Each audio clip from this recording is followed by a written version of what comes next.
আমাকে বললেই বাকি আসে যায় বা আগামীকে বললেই বাকি আসে যায়। তারা কিন্তু যে শ্রেণীর মানুষ তাদেরকে কিছু বললে কিছু আসে যায় না, কিন্তু আমাদেরকে জানতে হবে ইন্টারন্যাশনাল কানুন জানতে হবে। আজ আমাদের রাজতন্ত্র এলাকায় সমাজতন্ত্র বিভিন্ন দেশে কিছু উন্নত দেশে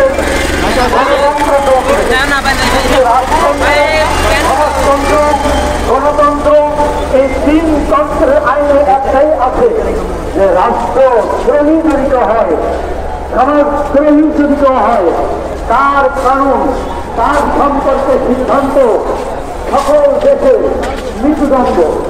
আল্লাহ আল্লাহ রসুলের কোনো তন্ত্র আছে না নাই? সমাজতন্ত্রের বিধান থাকতে পারে, গণতন্ত্রের বিধান থাকতে পারে।